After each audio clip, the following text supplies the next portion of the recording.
interacting with you too then. I didn't even have a question, but I surely wanted to ask one. So could you tell me whatever you feel will serve me?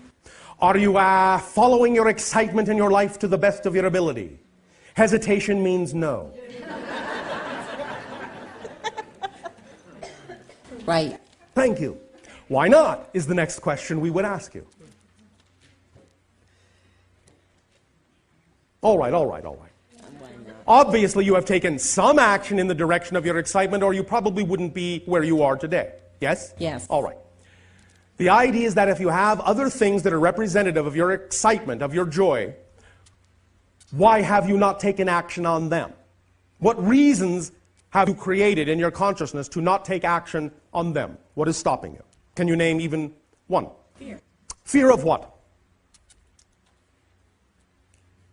Failure. Fear of what? Success. Fear of success. Why do you have fear of success? What is the worst possible thing you are afraid will happen if you succeed in doing what excites you?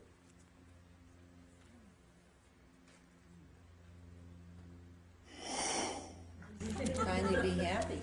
Why are you afraid of finally being happy? It's never happened before. So, are you simply saying you are afraid of the unknown? And happiness is part of the unknown? So you're afraid of it? Is that what you are saying? Or are you playing a little game with yourself in your head? Trying to figure myself out. Figure yourself out. Well, again, one of the easiest ways to figure yourself up is to use the momentum of following your excitement. Because when you act on your excitement to the best of your ability, every moment that you are willing to, it is a complete kit, a complete mechanism, and it will bring to your attention anything you need to look at and integrate. So if you want to figure yourself out, the easiest way to do so is to follow the path of your excitement, because that's who you are. Now, when we talk about the idea of acting on your excitement, it doesn't mean it has to be a lifelong project, a overarching career. When we say act on your excitement to the best of your ability every moment, you can start small, as you say. The idea is, again, simply to activate the mechanism. And the mechanism is easily activated by simply at any given moment looking around and recognizing that at every moment you have a number of options available to you to act on. Whichever one contains the highest degree of excitement, that you have the highest degree of ability to act on with integrity, act on it. Take it as far as you can till you can take it no further. When you can take it no further, stop, look around, say, out of all the options available to me now, which one has the highest degree of excitement that I have the highest degree of ability to take action on? Act on it. When you can take it no further, do it again. When you can take it no further, do it again. When you can take it no further, do it again, and keep on doing that. When you keep on doing that, the situations that you will attract to yourself that contain excitement will grow bigger and bigger and bigger and bigger and bigger, and pretty soon you won't be able to stop yourself for how much fun you're having and how much support you're getting. So you can start small, but the idea is you must start. You must take action, because you are experiencing yourselves as physical beings. It's all well and good to imagine excitement. It's all well and good to dream about excitement. But if you don't actually act on it, take action on it, you're not actually reflecting to creation that you're committed to your excitement. Thus, there can really be no reflection, because you haven't grounded it in physical reality by taking a physical action with respect to it. But when you do, it's like completing a circuit, and the energy can flow. And when the energy starts flowing, it will keep flowing if you keep walking, if you keep acting, if you keep allowing yourself to take the next step. So you can start small, and it will grow. Does that sound exciting, or is that scary too? No. That sounds exciting. Does that help Yes. the situation? Yes. Does it make it easier? Yes. All right. Is that exciting? Yes. That it makes it easier? Do you feel that you're a little bit, even just a little bit more excited about being ecstatically happy? Yes. Are you sure? I don't want to force it on you, because I know some humans just love misery. That's what makes them happy. So if misery is your happiness, I don't want to take that away. But if happiness is your happiness, you can have that too if you want. And if you have a fear that if you attain ecstatic happiness, that somehow you might then lose it, well, that's all right for you to have that fear. The idea then, as I said, is it points out exactly what I was describing. It brought to your attention that you have a belief. And then you can deal with it and change it. Never be afraid to find out what you're afraid about. Because you can change it. As soon as you can identify the fear, it's within your power. The only way that you feel powerless is when you can not identify what you're afraid of. But when you know what the belief is that you've attached to the situation and why you believe you need to be afraid, then upon identification you have something to work with. And because you are already a perfect manifester, you will be able to work with it. Unless, of course, you have another belief that says you can't. And then if that comes up, you can find out why you have that belief and work with that one. And keep doing it until you reach the core belief. And when you reach the core belief, then all other beliefs that are attached to it, once you change the core belief, will fall apart like a house of cards. And you will see yourself as transparent, and you will understand that you do not need to hold on to beliefs that are out of alignment with your truth because they don't belong to you. They were probably given to you by someone else. And you can stop carrying them around because that kind of baggage is heavy. Beliefs that don't belong to you are heavy. The beliefs that are yours make you feel light. That's how you tell the difference. Make sense? Yes. Is this making the idea of happiness seem a little bit more exciting? Yes. Well, thank you. Thank you.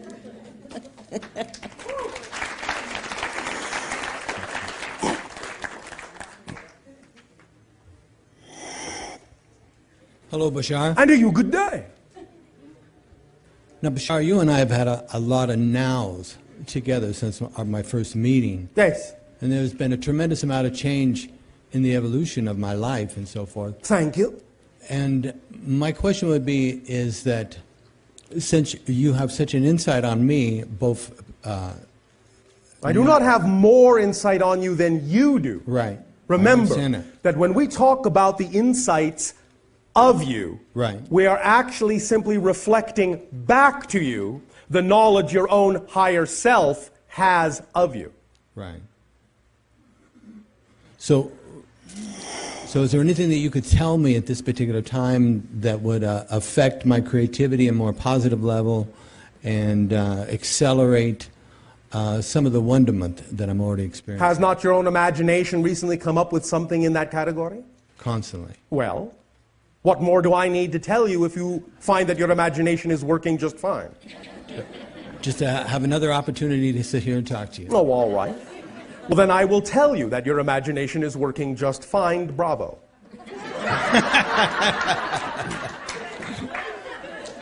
Does that help? That does help. Thank you so much. Thank you. All right. Thanks again. And you, for the first time.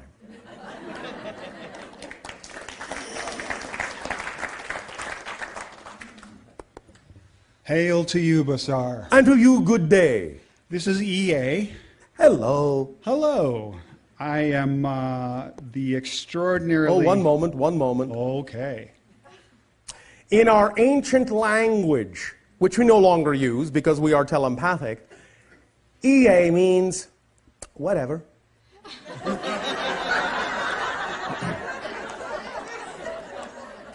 Really, more precisely, it means it could go any way at all. It is a nodal point of balance of neutrality in which anything can happen. Anyway. Sounds like one of those moments. Yes. And so? So we have a project that we have been blessed to steward. Oh, all right. How exciting. And that project is called the Pyramid Project. Can you define your project? A personal growth acceleration center. Yes. That is franchisable around the world. Franchisable. Sustainable in a financial way as well as a... As all excitement is? Indeed. Yes, indeed. The channeling my higher self Yes. to my current self, I'm looking for insights, direction with regard to networking, financing, and identifying the first 3 locations for this project. And your imagination has so far told you what? Billionaires. All right. Are you going to go have a chat with some of them? I've sent them emails. Have they responded? Not as of yet. All right. Are you talking to them as an equal or as a less than? From my perspective, Yes. ooh, that's a good question. Thank you. We sometimes ask them. We would hope indeed as equals. You would what? Hope? Touche. Thank you. What would an equal do? How would an equal act? By sharing the opportunity to create something beyond ourselves. All right. And by taking whatever actions you are able to take, and then simply allowing whatever happens to be what needs to happen, and moving on with whatever else you can take action on. And not waiting, and not holding your breath, and not thinking that if you don't have them, you don't have what you need. Let them come to you. Let whatever needs to come to you. Let whoever needs to come to you along the path of least resistance by not waiting for them. Make sense? Perfect. Put it out in the best possible way as an equal, behaving as an equal, offering an opportunity as an equal, then move forward. Move on in whatever way you can, and let equals respond as equals when and where they wish to. But whether they do or not, you don't care. Whatever. I have done what I need to do to express who I know I am. I don't do that because I think I will get a particular result. That's conditional. I do it because that's who I am. I can't help myself. It's unconditional regardless of anyone else's response. That's just who I am, and that's just what I gotta do. Not because I expect a certain reaction to it. But if I just do what I gotta do, I know the appropriate response will be there, even though it may be different than what my physical mind thinks it ought to be. Pay attention to this idea, because this will really kick you to another level. Many times we know that many of you visualize the idea of your ideal reality. That's all well and good. But many of you are under the misguided assumption that that picture in your mind of the ideal reality is as good as it can get. From the higher mind's perspective, that's just the beginning. So why insist that the reality has to manifest only to the best that your physical mind can picture it, when in fact, that is just the starting point for the higher mind, and let the higher mind bring you something even better than you could possibly have imagined. Yes. You can use that as a template, as a starting point, but don't insist that that picture in your physical mind is as good as it can possibly be, because it's not. And the idea also is to understand that the physical mind is not designed to know how something is going to happen. It's only designed to know how something is happening and has happened. It doesn't have the ability to know how something is going to happen. The higher mind does that job. So all the physical mind has to do is say, this is what I believe is representative of the vibration of my true self. This is my preference as a state of being.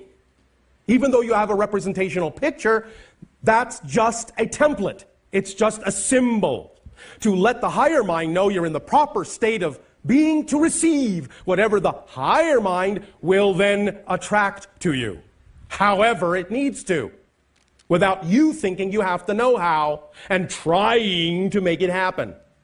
Because when you try to make it happen the way the physical mind thinks it needs to happen, that's when the higher mind crosses its arms, taps its foot, and waits for you to get done doing a job you're not supposed to do. And let it do its job. Say, this is representative of the state of being. Just be in the state of being, and then allow the higher mind to bring it to you in whatever way, shape, or form it knows is best for you at that moment. Make sense? Yes. This is how to use energetic physics and how to form a relationship with higher mind, with physical mind, through the idea of the brain that functions in a way that allows you to be a harmonious whole person. Because to be a whole person, you have to have physical mind and higher mind working in tandem in harmony. Otherwise, you're just, in a sense, half a person. So, allow yourself to act on your excitement by all means. Do so without the conditions and expectations that it must come out exactly as you pictured it, and allow the higher mind to bring it to you in a way that's even better than you imagine, by not imposing conditions on it. Make sense? Yes. Does this help? Yes. Why, thank you. Is it in the highest spiritual purpose and good with regard to this project that I maintain an active role as its steward, or to hand it off? Does it excite you more to be the steward than to hand it off, or vice versa? Oh, indeed, to be the steward. Well, now, even if you wind up not being the steward, the idea is that if that's what excites you right now more than any other choice, the point is, continue to act and take action in that direction. And if it actually is representative of your excitement that you ought not to be the steward, then moving in that direction will ultimately bring about a situation that will show you something else is more exciting. So in any case, the idea is that if you act on your excitement, it is not only the driving engine, but it is also the organizing principle that will actually demonstrate and reflect to you what actually really needs to be done by you and what doesn't need to be done by you. It's a self-contained, self-reflective, self-perpetuating process. But in the moment, if what you think is exciting is the only thing you can imagine is exciting, take action in that direction, because sometimes it's not about the fruition of that thing, it's about simply moving in that direction to put you where you need to be. And then something else may become more obvious, but you can't see that obvious thing if you're not in that state of being. And the only way to get into that state of being is to take that action in the direction of your excitement. Am I making some sense? Absolutely. Does that help you? Yes. Why, thank you. Laughter, love, and light to you. Happy steps to you. Thank you.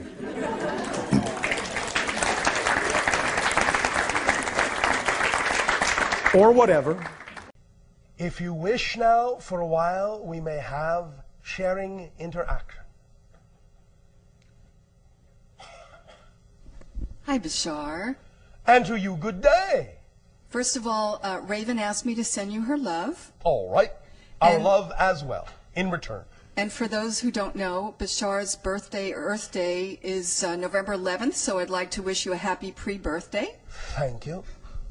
And for those who are listening in who couldn't see it, I wanted to say how impressed I am that you were able to make a paper airplane with your eyes closed and to sail it out into the audience. So thank you for sharing that. You are, and with us, all at once, together making the plane. Thank you. And thank you so much for this weekend and for this information you're sharing, because it really resonates with me where I am in my life right now.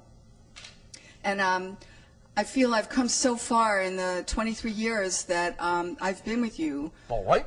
First of all, last time I interacted with you, I shared how I was driving a very old car and very nervous about it. Yes. And shortly thereafter, I was able to get a new car. All right. And I was able to manifest other material things in my life. Yes. My organization, Create Now, is making great progress and strides. All right. And I've been following your lesson that it's taken me all these years to learn, That's all right. which is to surrender. Yes. And thank you why? Why does that work?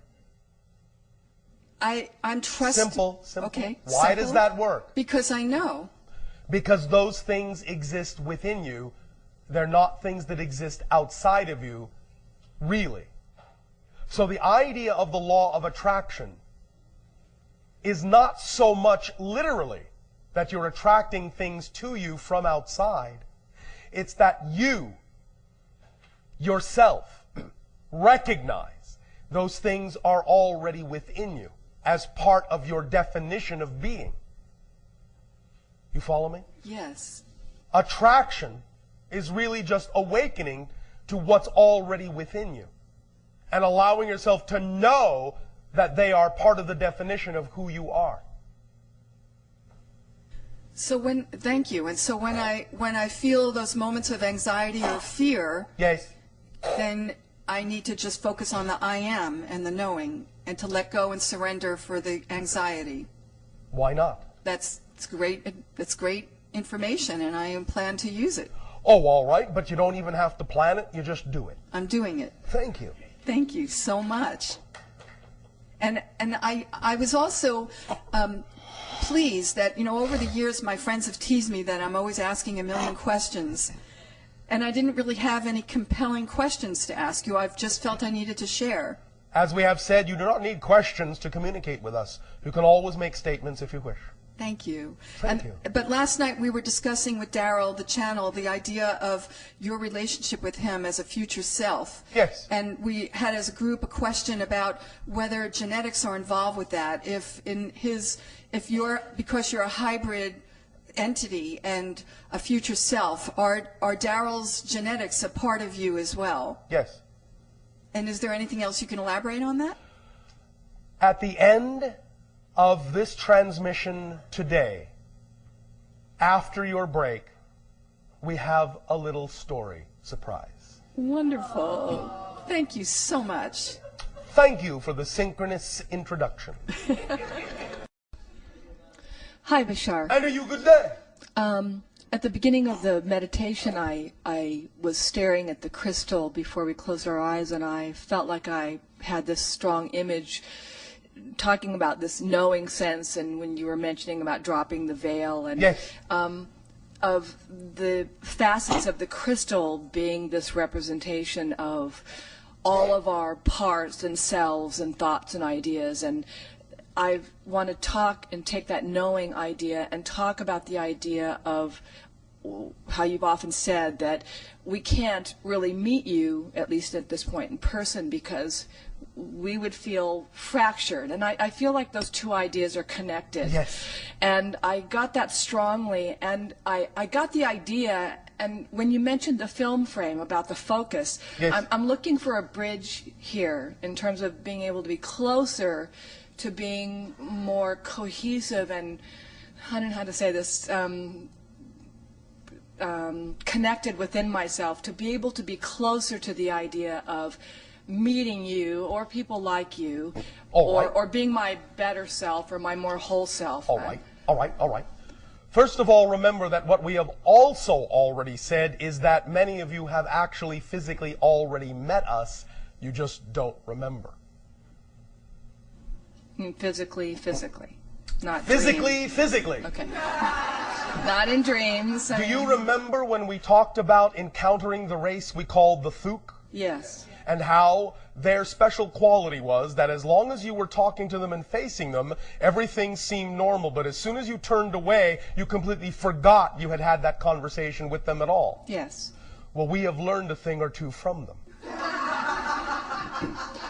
And so, part of the idea of slowly forming contact with all of you is that we are using that technique to actually appear to some of you physically, but then allow you to forget so that it doesn't interfere with your normal life, but at the same time, it's always there within your consciousness that you've actually already met us.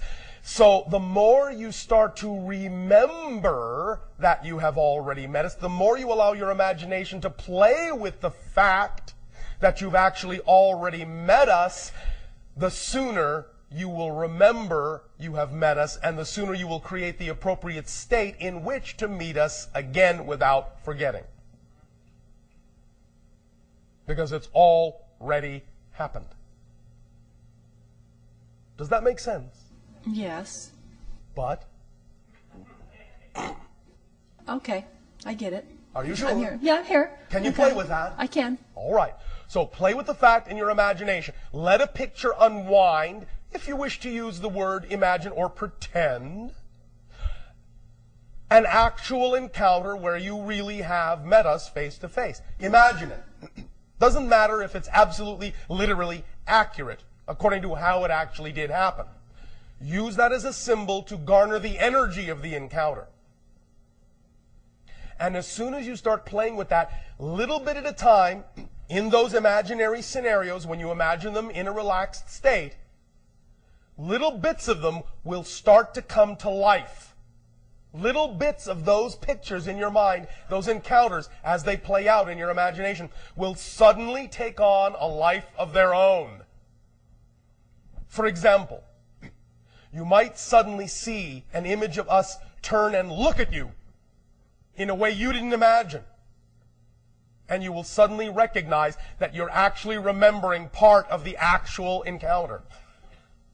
It will have a realistic quality to it, a lucid quality to it. If you're a little bit taken aback by that at the moment, it's all right. Because it may appear that suddenly your own imagination is not under your control. But it is. It's just that you are allowing bits and pieces of that recollection to come to life again. And suddenly the reality will supersede whatever symbol you've created in your imagination, no matter how realistic it may appear.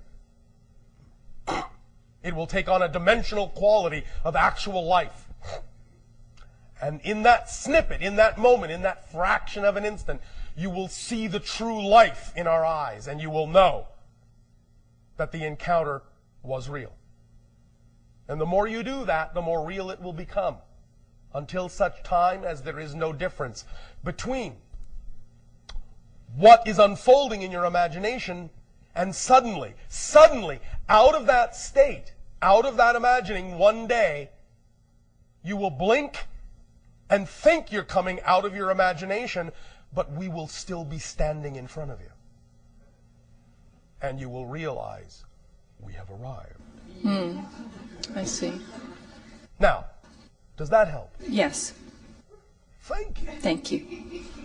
I will add one more bit of information we have not been allowed to share with you until now. As we have said, we will not be the first hybrid species to interact with you openly.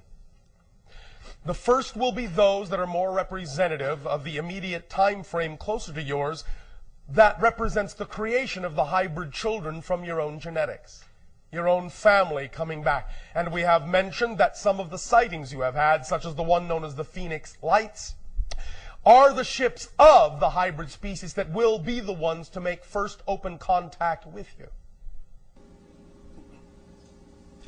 Some of this information about them will appear in the story we're going to tell you after the break. All right? Thank you.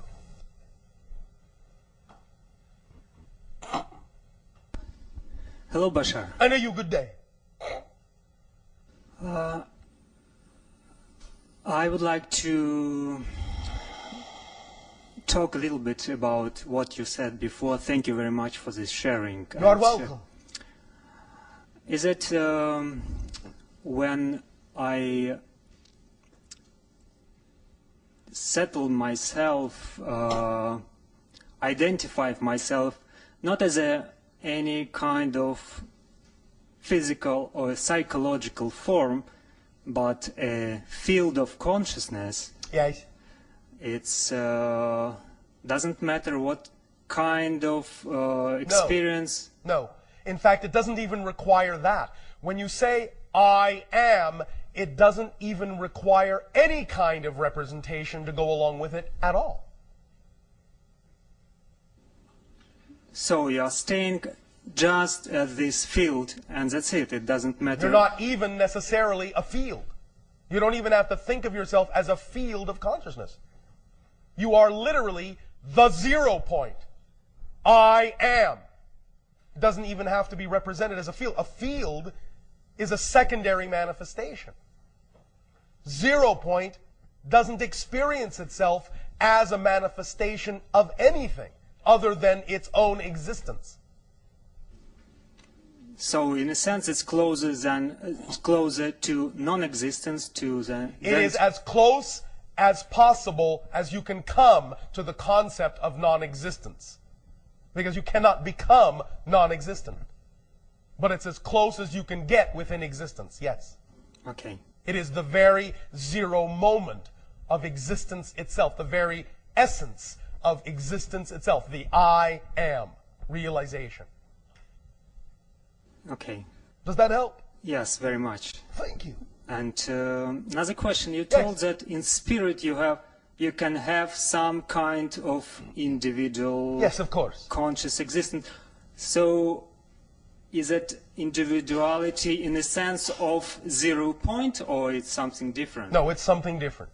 You can have more access, in that sense, more easily without the space-time construct to the 0 point experience, but you can also very easily manipulate and make malleable your own identity in a variety of ways. It's that you can still have identity, but your identity is much more flexible than you allow for in physical reality. Does that make sense? Yes. Thank you. Thank you very much.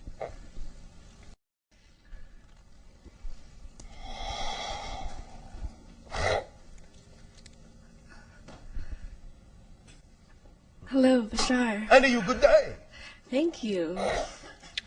In listening to your description of holographic images, yes, I would very much appreciate a feedback or any sort of giving of information that you could lend to me in helping me to, at this point in my life, determine the pivotal nature of where I am taking my set of gifts and talents, which I have been developing.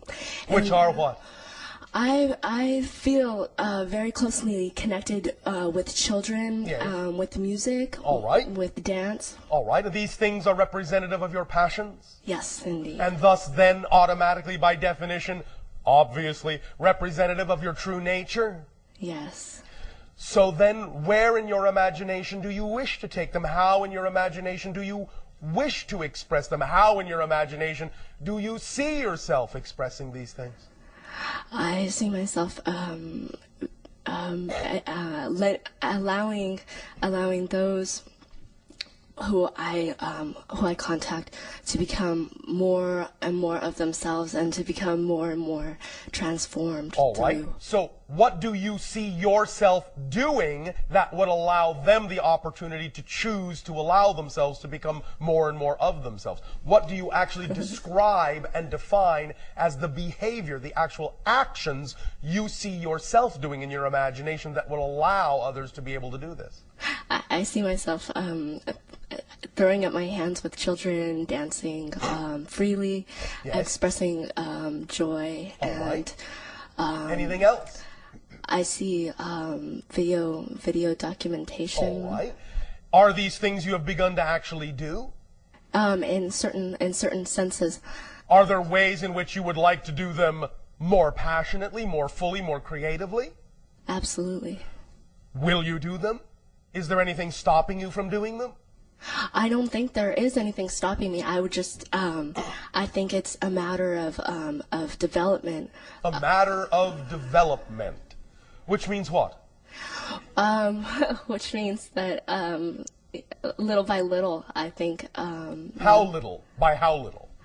I think that's up to me, I guess. Yes!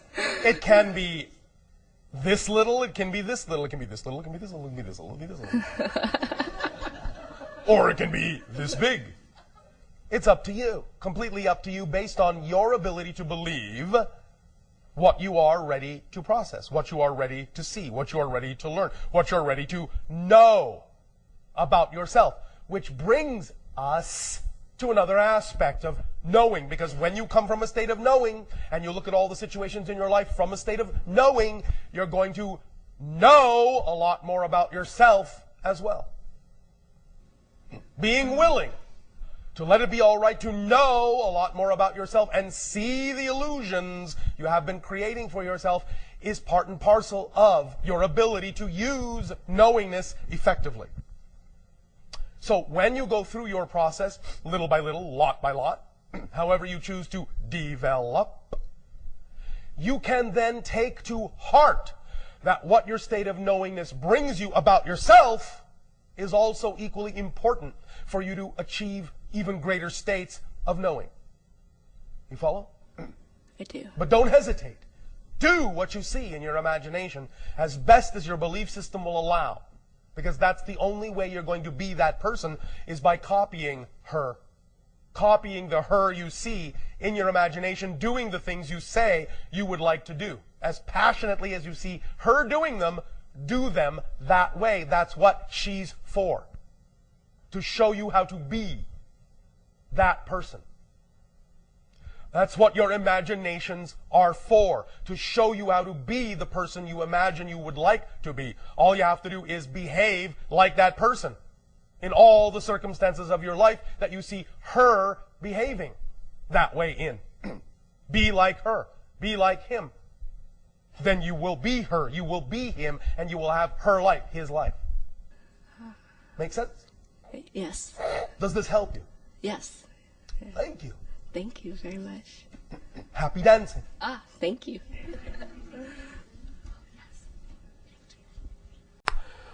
That there once was a girl who was sowing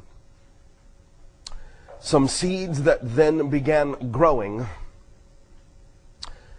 on a nearby hill that gave her her fill of knowing that caused her great glowing. Knowingness. Did you write down the 5 things that you know? Is there anyone who would like to begin sharing? All right. What do you know for sure?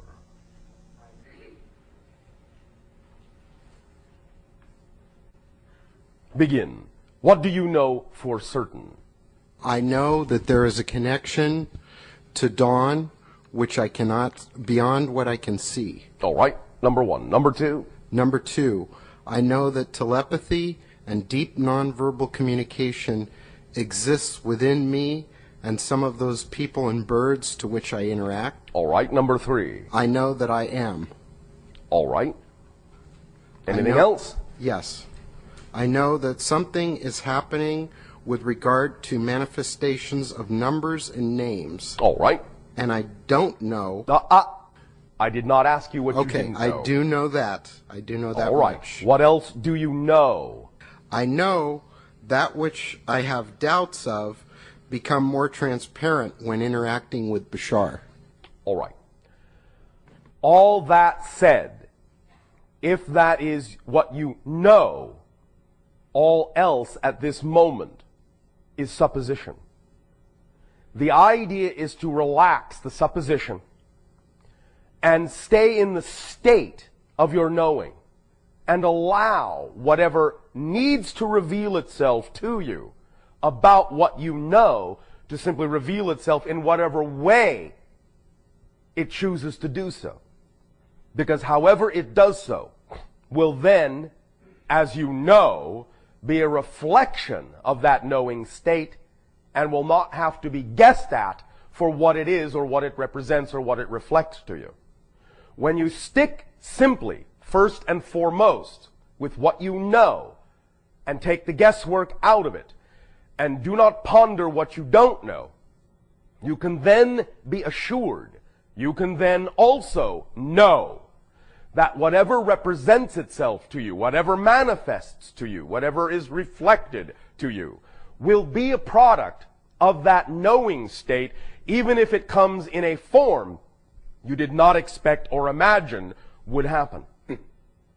To drop the expectation sufficiently where you can allow the knowing state to really show you what you need to know, and by elimination reveal what you don't need to know at that moment, will allow you greater clarity in every moment of your life. Thank you. Next person to share what you know. No. Next person to share what you know. I'll share. All right.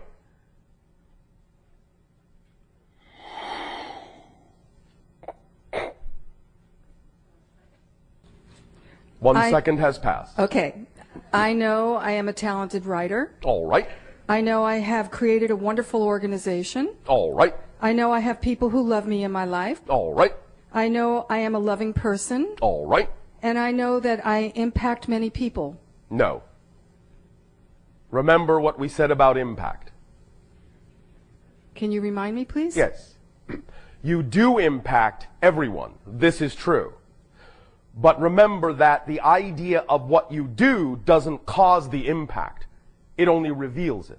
Oh, right. Remember? Yes. All right. Thank you. You all already have all the impact you will ever have. What you do by following your joy does not create more impact. It reveals the impact you're already having. Then I can rephrase that to say I know that I have the realization Yes. that I am impact. It is all right for you to say it the way you said it as long as you realize how it is meant. Yes. Structurally. Yes. Stay again in those states of knowing. All else that is not revealed in that state does not need to be known at this moment.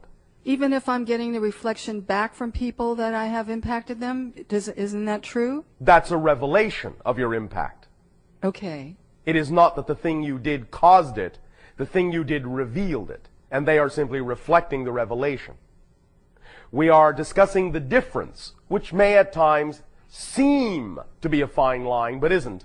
We're discussing the difference between falling into the illusion that you need to do something to impact the world and living in the realization that you already all impact the world, and that by following your joy, you are simply uncovering and revealing that impact, as opposed to having to do something special in order to cause the impact. So what's being reflected to you is simply the revelation of impact you already have, just by the very fact of your existence. Then I'll rephrase that to say that I know that I'm following my joy. Thank you. Thank you, Bashar. Who else would like to share what they know for certain? Hi, Bashar. And to you, good day. After trying this experiment, something interesting came to me. Everything that I thought I knew or know, I could contradict. Very good. And so what I just, do you actually know for certain? For certain that I don't know Jack. Who's that? You don't know Jack either. But I did not ask you what you don't know. No, you do know at least the few things we discussed this day. And I said you could use them on your list if you wished to. You do know that you exist. Maybe I'm getting too esoteric, and I probably am. Maybe you are. But, do you know that you exist? Of course you do. It feels like I do. I think I am. You do. Because if you can think you do, you do. Otherwise, you wouldn't be able to think that you do. Correct? Do you not see the simple logic? Yeah, I mean, I do at one level for sure. There is no other level here. That's the point. And that's where you get too esoteric. You think there are more levels and there's more complexity than there is. There isn't. Do you exist? Yes or no? There is no other answer. And no is not possible as an answer. Then I'm getting way too esoteric. Yes. Yes, so that's another thing you know. Touché. Don't get all French with me. Oui. Okay. I Would you like to Back simply there. take time to make a new list? Sure. Attempting it from a less esoteric place? I know I have feeling, All right. You see how simple that is? and I know I have an experience that I'm becoming more familiar with of this invisibility I spoke All about right. yesterday. All right. You see, knowing statements are simple statements. They are not complicated. They are simple statements. So maybe what it is it's something where I know it for myself, but I can't prove it to anybody else. That is not a criteria. Right, and maybe that's what I was thinking. Because you What can I can't prove anything to anyone else anyway. Anyway, right. Okay. You can't even prove you exist to anyone else. I know. That's the discussion I had. But at that's lunch. not the question. I only asked you what you knew, not what you felt you had to prove. Yep. And that's Got it. very revealing. I got it. And now you know that about yourself. I got it. Thank you. Thank you.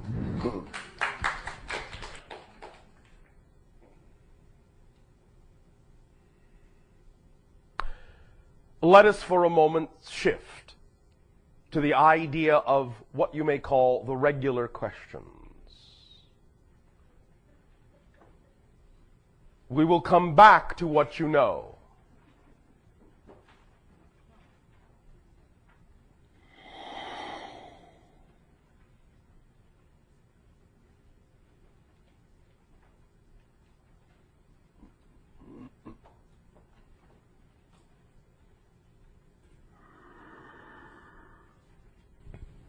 Hello, Bashar. And good day to you. Greetings. First thing I'm going to do is give you my list. I actually don't have 5 things on my list. All right. I only have 3 things. All right. I know that I exist. Yes. I know what I observe. Yes. I know what I feel. Yes. Anything else is just a detail of one of those 3. That's 4 things. No, I'm just speculating that last one. It's still something you know. I know, I'm kidding. All right. Okay, now to the question that I want to ask. You've mentioned the subject of time this weekend several Yes. times. And I want to revisit the question that was asked last night about the concept of frequency and the fact that it is a function of time. Yes. And I want to get into some more technical detail about that. All right. Now, I've been aware for 30 some odd years that our experience of physical reality is a sequential focusing of our attention on a sequence of different universes, if I'm understanding correctly. Very much in the way that... In a sense, yes. Yeah, in the way that motion picture film Yes. is a sequence of still frames. This is, of course, all still an analogy, but it will do as a representative one with regard to the third-dimensional space-time matrix. Yes. Okay, and I am speaking specifically of Yes. physical reality. Yes, I know. And within this context, it would mean that within the idea of an infinitude of different universes and different realities and different dimensions is the idea that when we experience movement, Yes. what we are actually experiencing is instantaneous shifts from one physical reality, from one dimension, to another one that is very, very close Yes. in structure, Yes. and going through a whole series of these, just like a series of frames in a motion picture, Correct. gives the illusion of motion. Yes. And that motion gives the illusion of time. Yes. Because we do it at a very deliberate pace for the most part, especially Yes. when we have a clock that is measuring this. That movement of the clock really establishes the standard of Yes. time. Yes. Okay, so I'm correct in my understanding that each of these frames of physical reality is essentially static. Yes. Okay, and this gets back to the change and no change idea that we were talking about earlier. Yes. Everything is change, but there is no change. It's Correct. subject. Okay, so each of these physical realities is static. Yes. And now let's bring in the idea of frequency. Yes. Frequency is vibrations per unit of time. Yes. But time is the illusion of motion which is a shifting from one dimension to the next. And I'm wondering exactly how frequency relates to that shifting from one dimension. The frequency that you create in your consciousness when you create the illusion of time is what determines exactly which frames fall into the slot that give you your sense of continuity. Does that make sense? I didn't totally get it. No. All right. The ideas that you create in your consciousness, the illusion of time, by creating the concept of frequency. Yeah. In doing so, once you have created that, it then determines which of the static sequence of parallel realities you actually experience as your continuity of motion. Because let's just say, again, even though I understand there may be shortcomings in third-dimensional language to express this, let's say you choose to operate on a certain frequency within your consciousness. Okay. By establishing that frequency, by setting up that illusion of time and frequency, you might choose every third frame, or every second frame, or every fifth frame as your expression of change in space. Okay. So the frequency at which you operate determines exactly how you experience the idea of the continuity of motion. Okay. Which frames are represented in that sense. Okay. So would the higher frequency be a skipping of more frames? Yes. Okay. But really, there's not really a skipping of frames. It's just No, not really. those frames that you're quote unquote skipping just aren't part of that motion picture of your existence. Correct. Okay. Now let's get into the idea of frequency of non-physical beings. Yes. Because I understand that they also experience or express a frequency. To some degree, yes. Okay. But if they are not experiencing or not focused in physical reality, Yes.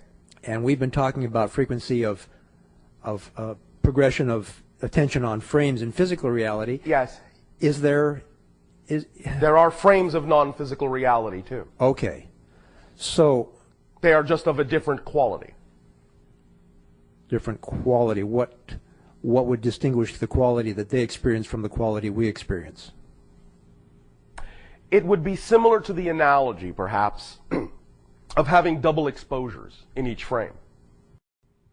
So that you can actually focus on one thing or another in any frame. It's not quite so structured, not quite so limited. Okay. Let me bring into this discussion another technological analogy. Yes. Our motion picture frame is, our motion picture film is a series of frames connected together in a sequence, and you can actually cut these. Yes. But we have now nonlinear editing, Yes. an electronic thing, where you can put the frames together in any way you want. Yes. And almost set it to go random, and it'll pick frames. Yes, and this is also a quality of the frames in non-physical reality. Okay, this is what I'm thinking. What you're describing sounds to me like the nonlinear editing Yes. approach. So you could say physical reality is more linear based and non-physical reality is more non-linear based, even though they're both using frames. Okay, so then getting back to the concept of frequency. Yes. Both physicals and non-physicals experience or express the idea of frequency. Yes. The non-physicals at the higher frequency. Yes. I'm getting the idea that means that they are. Does it mean that they are experiencing the frames of reality at a higher rate? It doesn't always mean that, although they can. Okay. What it really is more like is the concept of high definition that now exists in your reality. There's more information per frame that they can access. Okay, and I'm getting that they can probably look at a lot of different frames at the same time. Yes.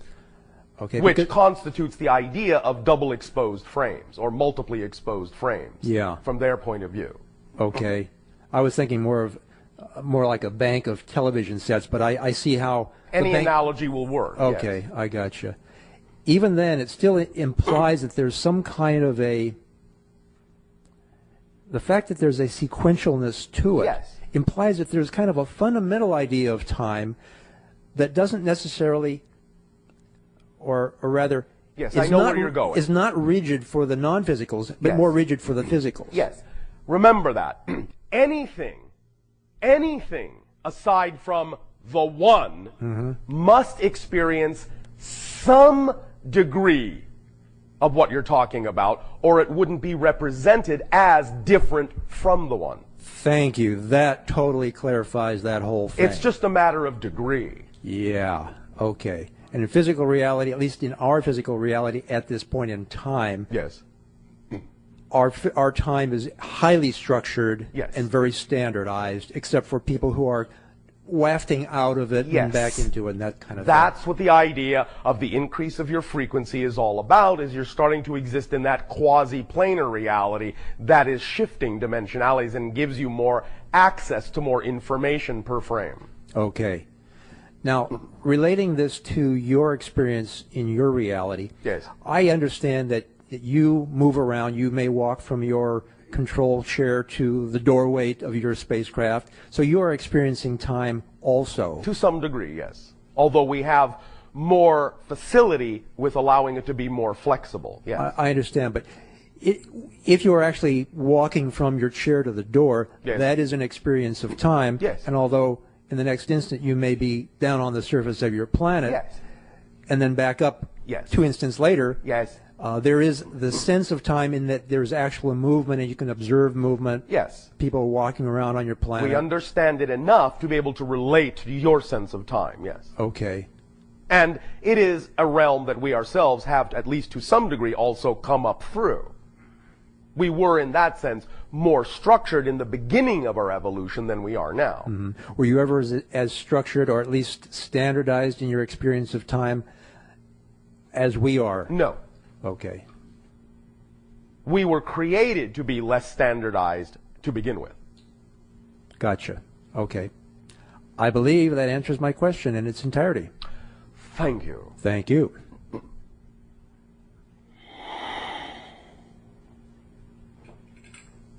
Mathematics. I'm very interested in if mathematics is basic to reality. It depends. And there are some constants, but not everywhere. And of course, it can be expressed differently by different civilizations and cultures. The same mathematics can be expressed differently. Of course. For example, what you call in your quantum physics formulas or equations using mathematical symbols that express the idea known as the uncertainty principle, or such similar concepts, might be expressed in our civilization simply by a geometric form, rather than an equation of symbols. But You follow me? I follow, but that means that there's a mathematical structure, more Yes. basic, of which these two are models. Yes. Okay. Yes. And also, some New Age literature Yes. speaks about there being 7 levels or 12 dimensions. But Well, the number yes. 7 seems particularly significant, Yes. as there being soul groups being multiples of 7. Well, yes, but remember that while accurate from their perception, some of those hierarchical distinctions, while to some degree representative of different frequency levels, are also distinctly germane to the level that is perceiving them. Other realities might perceive the same concept in a number of different ways. Okay, because I thought that if there are 7 levels and Yes. not 8 or 9 or whatever, that seems to contradict the idea that all that is really all that is. Again, the idea of 7 levels, as I said, is an arbitrary distinction being made from your reality. It's the way your reality needs to interpret the concept of infinity for itself in a certain way. From the level of all that is, it doesn't necessarily see itself as being separated into 7 levels. But it understands that from the Earth perspective, 7 levels makes the most sense based on the frequencies and the juxtaposition of geometries and mathematics of energy as you need to express the concept of shifting frequencies. Okay, but it also seems that there is a basic physics to reality, to energy, to consciousness, and that seems to imply that because of the nature of energy, some things are possible and some things are not possible. Some things are possible or not possible within any localized reality. But anything you can imagine exists somewhere within infinity, or you could not imagine it. Okay, but that just, it means that if I can imagine it, then it exists. It exists somewhere. It may not be pertinent to your local reality. I understand, but my imagination can be limited because yes, I your am imagination may be limited, but anything you are capable of imagining exists. I'm not saying you can imagine everything that is, but I'm saying everything you do imagine does exist somewhere. Okay, but I can imagine that all that is all that it can be, yes, but not all that. All that it can be seems to be, well, maybe it cannot be everything. So maybe it's limited because it's nature. All right, but what you have simply now done is imagined a limited all that is within an infinite one. You see, you have created a localized representation within an infinite one. Okay. That's what you've done with your imagination. Yes, of course, you can imagine a limited all that is. And that exists within the infinite one. Okay. Does it also mean that there's no limit to how good you can feel? Well, that is a relatively subjective thing. You could say that there might be various ways in which people interpret the concept of feeling good. That's right, yeah. So it would depend on a case-by-case basis as to what that individual might mean by, I feel good. In a sense, there is no limit, pragmatically, to how good you can feel. But there might be certain states of being that you might imagine would be ecstatic states that may not actually be capable of being experienced by your neurological system. Okay, that keys into the next question is that I understand everything is equally valuable. Yes. So the ant is equally valuable as all that is. Yes. But the localized consciousness Yes. is limited. So it cannot, for instance, choose to experience ecstasy or something like that. Yes, it can. Okay. Within its own framework, to whatever degree it is capable of experiencing something, it is free to choose to experience that thing. I understand, but with the concept of the oversoul, yes, it seems as if that's the way, that's the life you want. The oversoul experiences everything, and the now aspect. you are making a value judgment. When you say it seems that that's the life you want, you are devaluing the fact that you chose to have this life. Well, not in an absolute value sense as that it has value, but in a sense that it is preferable. What I am saying is, the reason you chose the life you're living is because at the time you made that choice, this was preferable too. You just don't remember. It's equal in preference to the oversoul's existence. And from that level, you knew that. Right now, you don't know that. Thank you very, very much. Thank you. Is there anyone who would like to share more of what they know?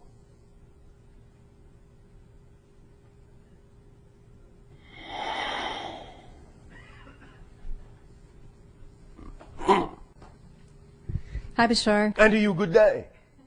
What do you know for sure? What do I know through your teachings? And so I thank you. What do you know? Okay. Doesn't matter how you know it. Through me, through anything. What do you know?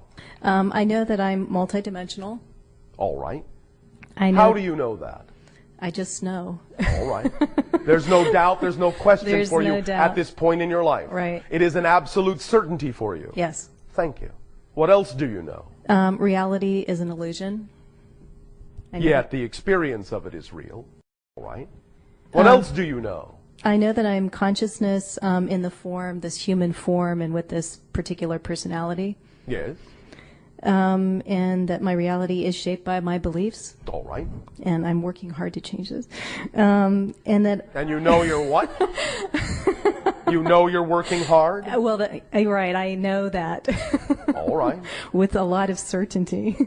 All right. And finally, recently, I know I'm loved unconditionally by all that is. Thank you. Is this state of knowing capable thus then of being applied to other areas of your life where you feel more uncertain? Yes. All right. You know that too then? Yes. All right. Anything else you want to squeak in there that you know for sure? Not that I can think of right now. All right. So at this moment you know that you don't know anything else. For sure. Correct? That's correct. So that's something else you know. Yes. Thank you. Let's be thorough after all. Okay. Is there something you wish to share? In terms of questions? If you wish. Oh, okay. Yes, first of all, I did also want to thank you, of course, for the interaction, send you infinite love, and that every moment spent with you, each and every moment, is a pleasure. With you all as well. Yes. Or we wouldn't do it. Thank you. I also wanted to first share that the impact of what you presented earlier in terms of the I am message. Yes. Because not only did it help with the knowingness, but it helped me to realize the importance of the energy behind words and phrases and symbols and sound and whatnot. All right. It really. Thank you. All of you together, I am. I am. Just a reminder of how simple it is to be in a knowing state. And it's interesting because there was a time when I couldn't say those words. I was a little hesitant and maybe even a little fearful, like, as if I didn't want to reach that point. So. Yes. Okay. I think these are two quick questions. Going back to the analogy that you used about the matrix of now moments. Yes. I really love that analogy because I tend to think of it in that way. Oh, all right. So I kind of envision that there's this matrix and, there's all the possibilities. Yes. And just as an example, I'm preparing for an interview for a job. Yes. And say that in that matrix, there's a particular path, that I've been moving along. And there's going to be one of those moments that's the interview. Yes. And whatever energy I bring into that particular moment, yes. My question is, since I'm interacting with another consciousness, so to speak. Okay. Well, that's part of it too, because if we're all one, I'm trying to figure this out. Remember, it's this and that, not this or that. You are interacting with another consciousness, and you're also interacting with your own. Only. Okay. Because any other consciousness you interact with, you still have to create your version of in your reality in order to perceive it. Right, right. So in other words, is it saying that we can kind of pick and choose literally the reality that we want to have, so I can pick that now moment that I want to have in the time of the interview? Gosh, I guess so. I guess that's what we've been saying for, 24 of your years. Okay. Yes. Okay. Choose, choose, choose. Yes. Choose. Without expectation. But now, why do you say that? Because we understand that the mechanisms of your personality will often think, I can choose for this to come out exactly this way with this outcome, this consequence, this result. Mm-hmm. Not understanding that the moment you do that, often what you're doing is actually limiting yourself, judging yourself, shutting the doors to the way in which the manifestation could actually occur in a greater form than you ever imagined. Okay. So go into the moment, being the moment, because that's the moment you want to be, not because of what you think that moment will get you. Okay. Because when you do that, you are doing what? You are conditionalizing infinity. You are putting conditions on infinity. Saying, I only want it to come out this way. If it doesn't come out this way, my life's not working. Okay. And then you take yourself out of the state. The only purpose for being in the state you prefer to be in is to be in the state you prefer to be in.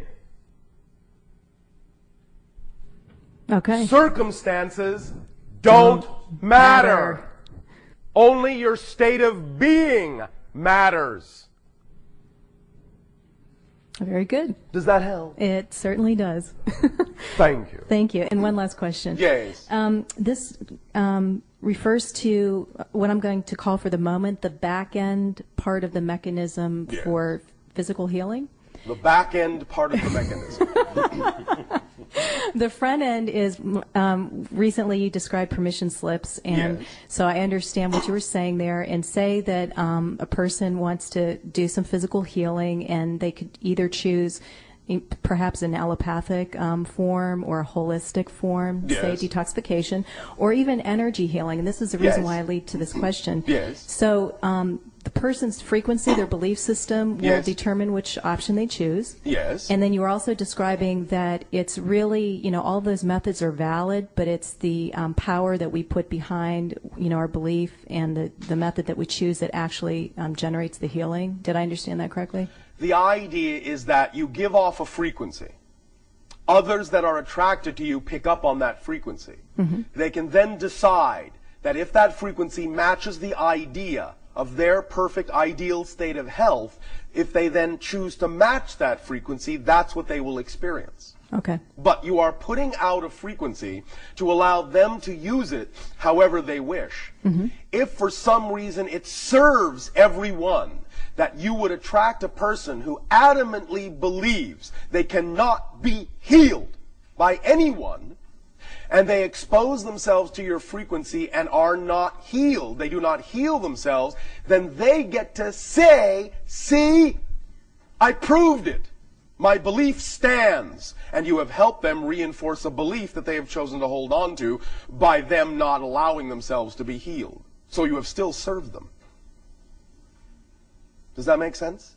Yes, I do understand that. That's also why you don't need to have expectation, because you don't necessarily need to know what anyone else's agenda is in coming to you. They may come to you to reinforce a belief they simply don't want to give up.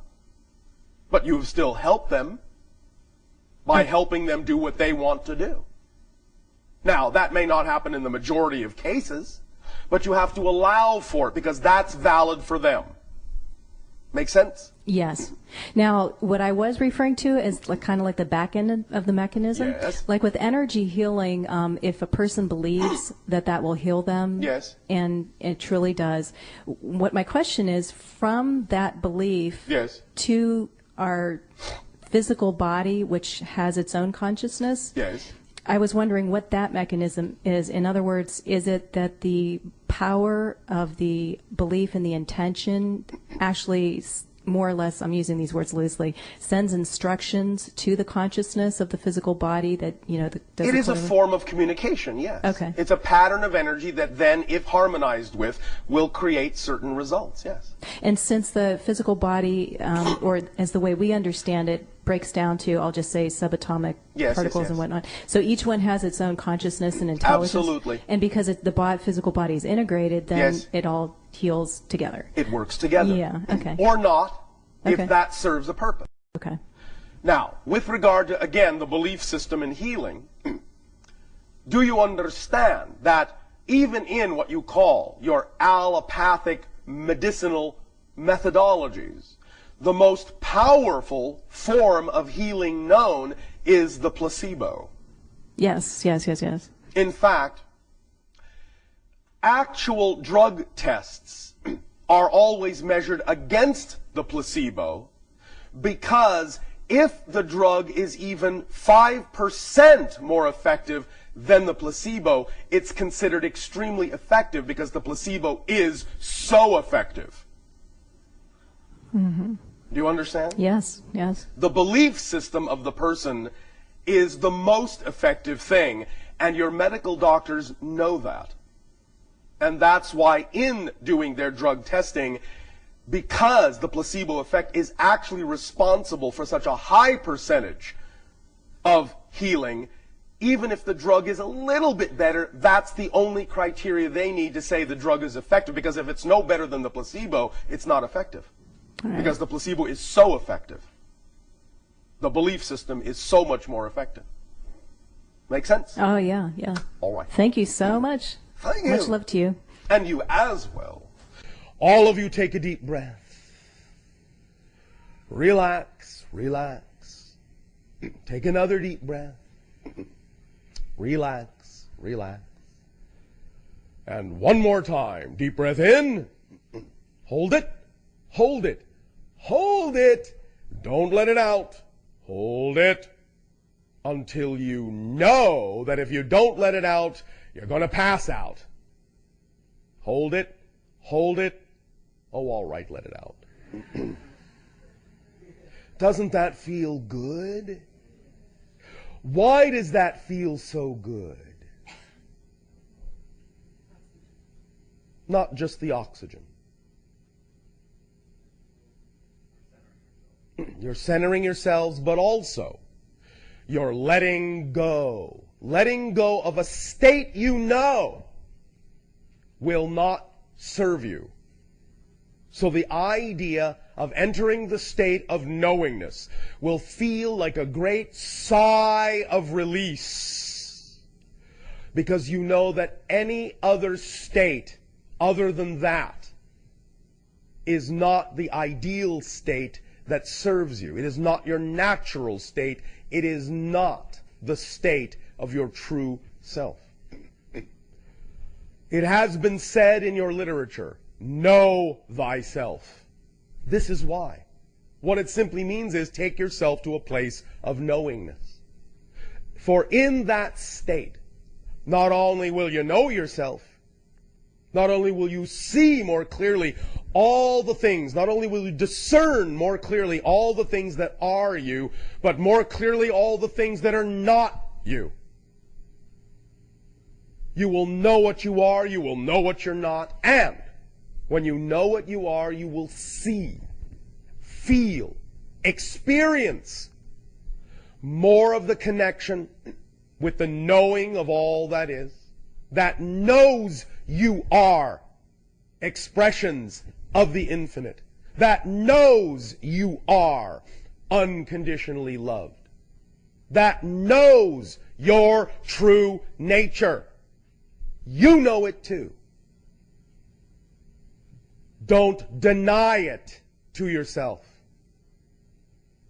You deserve it. Don't deny it to yourself. It is your true essential nature to be in a knowing state. Relax. Relax. Relax. All the things that are not of the knowing state. On a day-to-day, moment-to-moment basis. Relax. Do it. Do it.